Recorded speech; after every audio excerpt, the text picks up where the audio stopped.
This is an India Today exclusive. Even as Sri Lanka is on the brink of collapse and there is a fight for leadership, I'm being joined by opposition leader Sajith Premadasa, one of the men who've thrown his hat into the ring. Many thanks for joining us here on India Today, sir. My first question to you, what's the way forward? We've seen that Gotabaya Rajapaksa is yet to resign, and the movement forward in terms of an acting president has already happened. But what's the real process? Who then can be the acting president, and where will the government, or how will the government really be formed? So if you could just explain what's the way forward and the procedure. Well, right now in Sri Lanka, you have extreme and absolute political gridlock. The request of the majority of the country is for both the president and the prime minister to resign, and for a new all-party government to be set up on an interim basis. Constitutionally, when both the president and the prime minister resigns, it is the speaker who becomes the acting president. So there is constitutional provision for both those people to resign and for the country to go ahead with the constitutional processes which will ultimately decide the destiny of the country. What is actually happening right now is, as far as we know, right at this very moment, the president says he's resigning, but he hasn't done so, and he has gone abroad. The prime minister is claiming to be the acting president on the basis of a statement made by the speaker. I, for myself, have not seen a written letter so far at this very moment where the president has appointed the prime minister as the acting president. So what you have right now is a virtual anarchy, an anarchical society in Sri Lanka. Anarchy is reigning. So in this particular situation, what is most important is for constitutionality to be implemented. The constitutional procedures, provisions should be enacted. But what we see is a group of politicians using various arbitrary methodologies for their own political survival. You speak of anarchy, Mr. Premadasa, and we see the trust deficit among the people. With that, do you think you can manage the numbers when voting really takes place? Because you are now in minority, you are in the opposition, but also you do not have the numbers when it comes to votes. The present parliamentary composition is a reflection of the people's opinions in August 2020, when the general elections were held. The executive president today reflects the opinion in 2019 November. So right now, the executive president and the parliament, both these institutions do not reflect the views of the people, the opinions and the aspirations of the people. This is where the dysfunctionalism emanates from. This is where the problem is. Right. But you did refuse premiership, and now you're looking and seeking to be the president.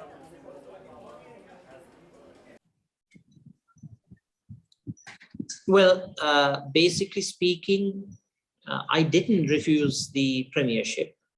I based my acceptance of the premiership on a few conditions.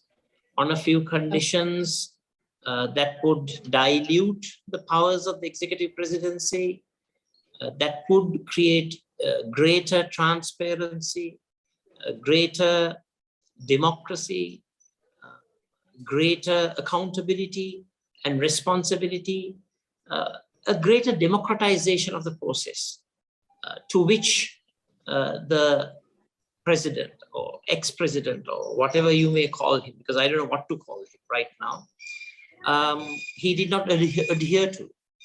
So right now, the most important aspect is the fact that I would not be functioning under a defunct presidency, a presidency that has been completely rejected by the people, a presidency that cannot face the people. He cannot walk towards the people. He cannot mingle with the people. He has totally distanced himself from the people, the 6.9 million that elected him, to such an extent that he has had to leave the country. In fact, he has been forced to leave the country. Well, in many ways, then one, Mr. Premadasa, your governance or your political career is not tainted with the governance of the past.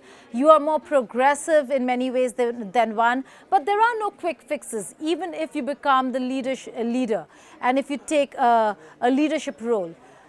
How then are you going to look at fixing the economy? If you could begin by telling us what, according to you, were the reasons for this collapse? Soon after the presidential election victory, the administration of President Gotabaya Rajapaksa decided to give humongous tax cuts to the super rich, to the tune of 600 billion rupees. This resulted in a decline of state income from 12% of GDP to 8%, a 4% drop in state income. Consequently, international rating agencies, financial rating agencies such as Fitch, Standard & Poor, Moody's, downgraded Sri Lanka's ratings.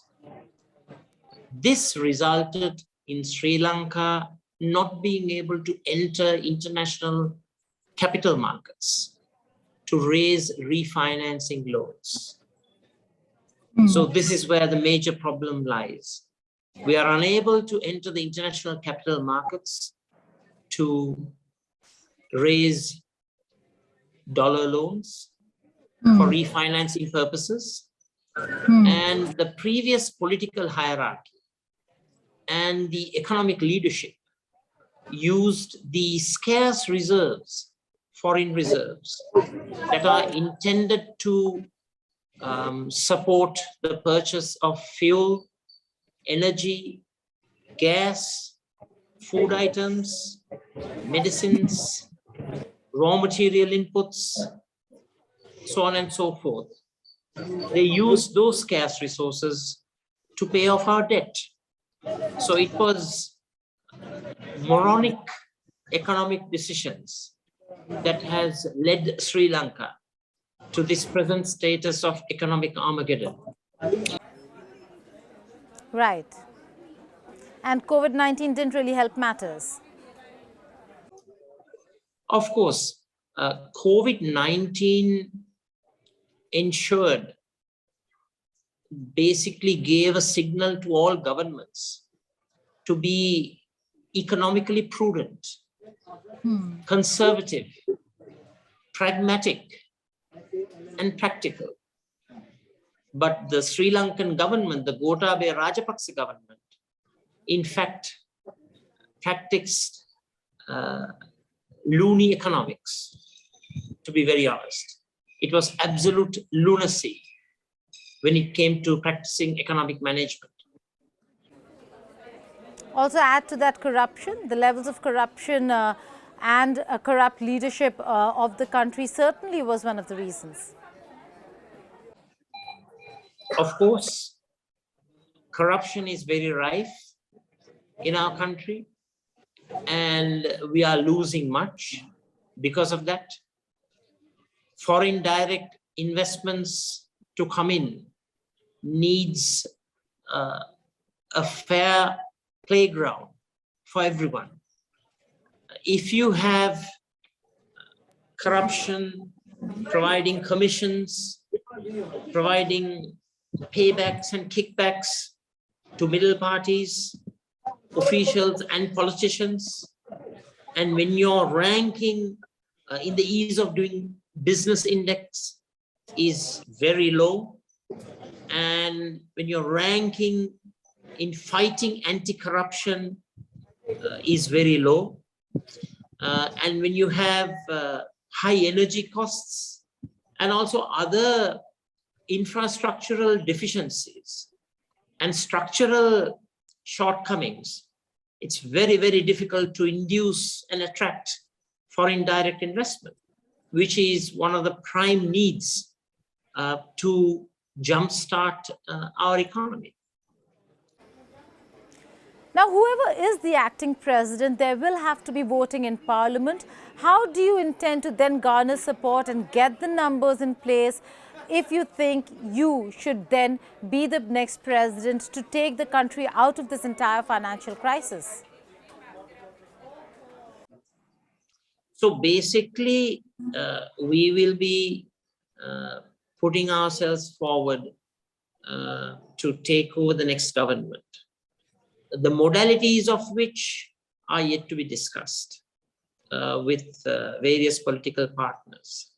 The unfortunate thing is we will have to work with some of the very people who were part of the team that led Sri Lanka to this disaster. There is an inhibition on the part of most not to dissolve parliament, because that would be to the disadvantage of the huge majority which came about in August 2020. So the unfortunate situation is it has to be some sort of a political coming togetherness of all parties, not based on personalities, but based on a common approach, on a common platform, on a common national agenda.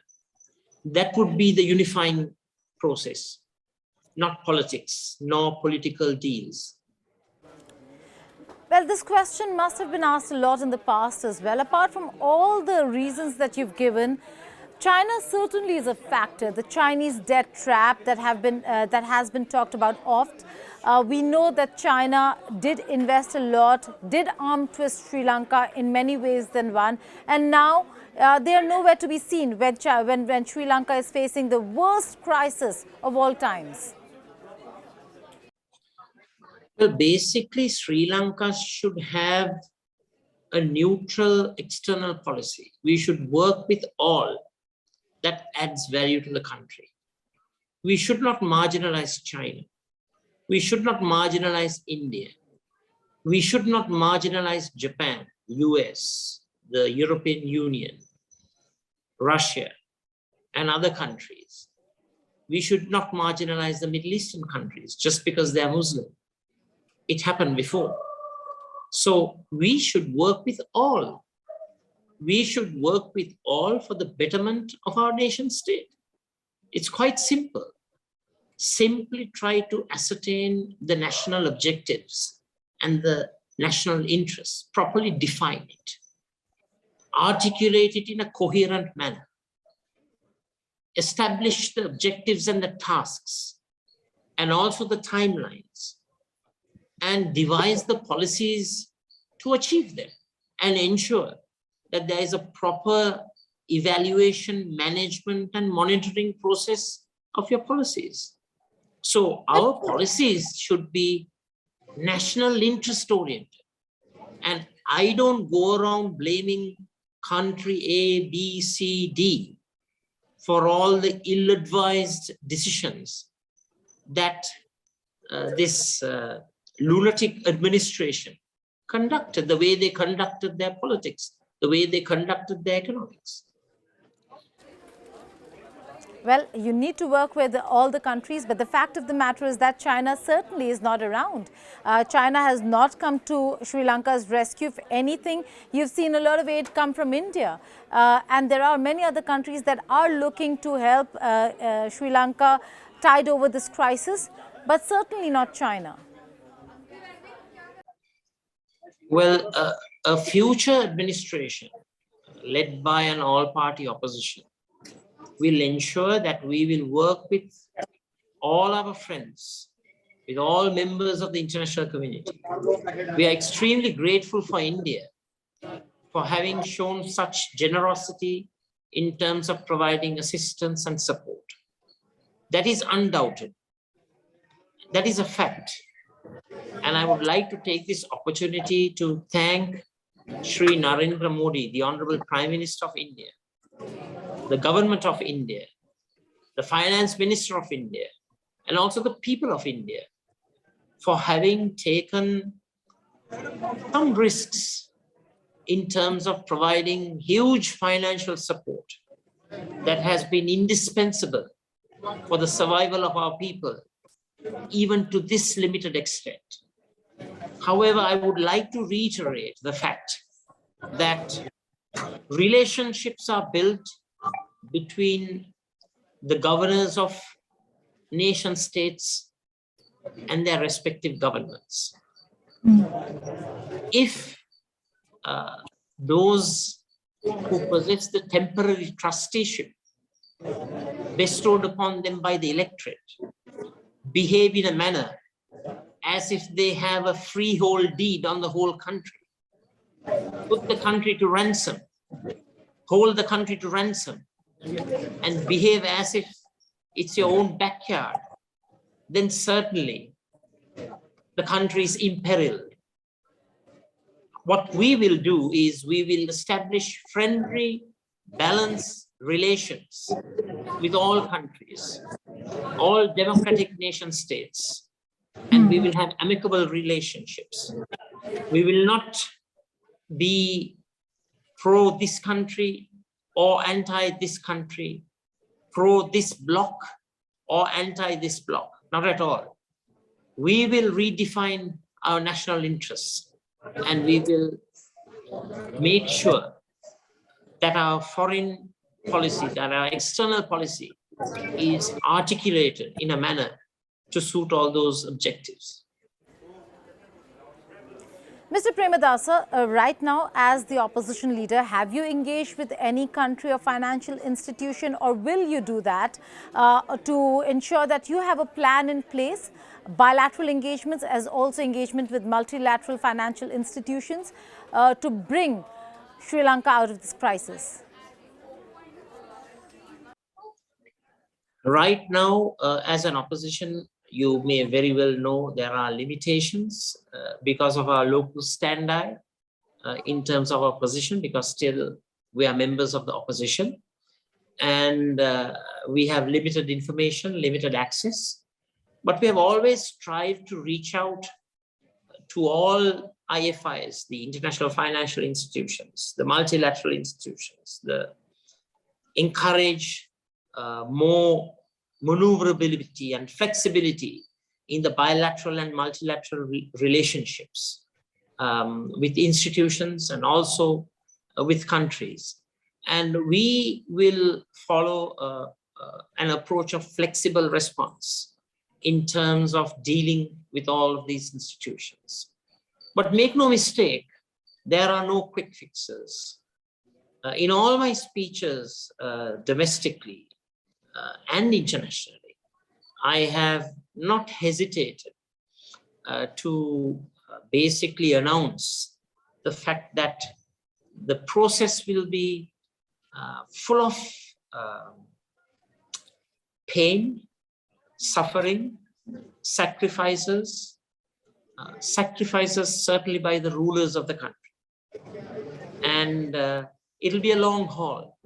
If we are to return to our levels of 2019 in terms of per capita income levels, certainly it'll take a minimum of 4 to 5 years to achieve those tasks. So we are very, very open and transparent in articulating our policies and the onerous task of redirecting Sri Lanka's growth path in the correct direction. Now, politically speaking, the Rajapaksas have fled the country or are outside of Colombo, but they still are looking at the governing alliance taking over and their man Dulles being the next president. What do you make of this? Do you think Dulles should really become the president? And if the governing alliance really wins, will then the SJP alliance merge or work with the governing alliance? How do you propose to engage the future government of Sri Lanka? Well, I don't want to speculate or predict too much into the future. Let's see how it comes. It's a very arduous process. We will strive to be very, very open and transparent, especially with the electorate, especially with the constituents and the citizenry of the country. That's what is most important. It's not the political dealings that are important. It's the transactions that we make, the social contract that we have with the people of our motherland. And we hope to ensure that we work with the highest principles of ethics and morality in mind, and that we keep intact the trust of the people, the credibility and the integrity of all of us as people's representatives. Well, before I let you go, Mr. Premadasa, just a few more questions. Rajapaksas, now their whereabouts, they're not in Colombo. They have left the country and left the city. Will they be really held accountable? What do you make of how they have left the country or left the city, their whereabouts not known, and the fact that they're not being held accountable? Do you think should they be, or will they be held accountable in the future? Look, to be very honest with you, we are concentrating on rebuilding Sri Lanka, rebuilding the economy, bringing back prosperity, bringing back the lost jobs, improve our employment figures, reduce inflation, enhance growth, ensure that our triple deficits, the budget, trade, and balance of payments are in the green and not in the red. So we have a lot of stuff to be concerned about, both in the macroeconomic sector and also in the microeconomic sector. You have to understand the agricultural sector, the fisheries sector, the export-oriented industries, the self-employed, the daily waged, the laborers, the poor and the downtrodden, the urban and the rural classes, all have suffered because of the maladministration committed by the Rajapaksa administration. Of course, we will ensure that strong institutions will be in place to prevent corruption. We will have strong anti-corruption procedures, institutions with great deal of independence, devoid of political interference, so that they get on with their tasks with greater autonomy. So we will ensure that institution building will lead to an anti-corruption drive, rather than the politicians deciding on people as to who should be prosecuted and who should be freed. That's not the job of the politician.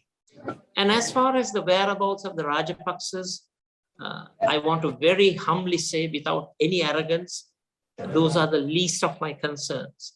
My greatest concern is for the 22 million people in Sri Lanka who are suffering, who are in hunger, who don't have a proper wage. Their livelihoods are destroyed. Daytime, they are in the queues. Nighttime, they are suffering from electricity shortages and outages. So this is the suffering that the Sri Lankan people are going through, and I feel very sorry for them. But I think with the correct political and economic plan, we will be able to overcome all these obstacles, which I believe are surmountable. They're not insurmountable. They can be overcome. Okay, but the people have suffered and suffered enough.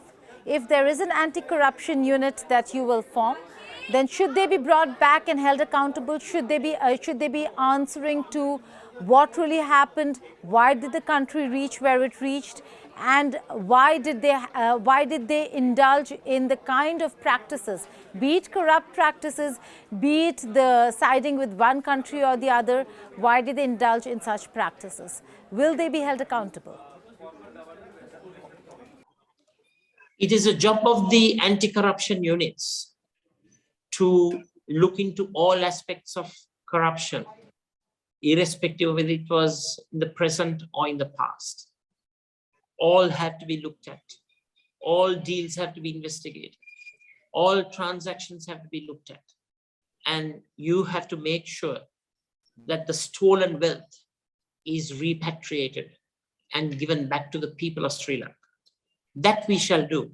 But we will do it through a transparent, institution-oriented program. Finally, Mr. Premadasa, just wanted to know, what do you make of the asylum that Rajapaksa families are seeking from various countries? Should these countries be looking at giving them asylum, giving them refuge?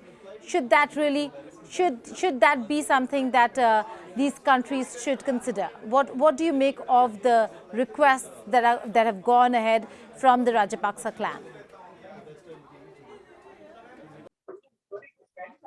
Well, I think the judicial authorities shall determine the future of the Rajapaksas and the various course of actions that they have to follow in terms of repatriating the lost wealth. And actually, it's not just the loss of resources and wealth of our country. In fact, it's a lost generation as far as Sri Lanka is concerned.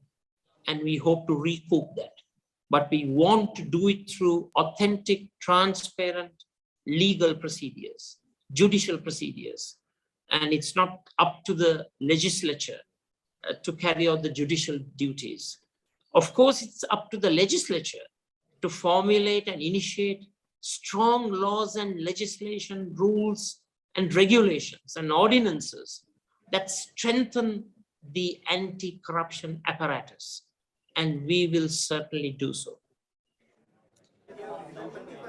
On that note, Mr. Premadasa, many thanks for joining us here on India Today. We're hoping you and your country a speedy recovery from the crisis that it is now embroiled in. Thank you so much for joining us. Thank you so much for having me. Thank you.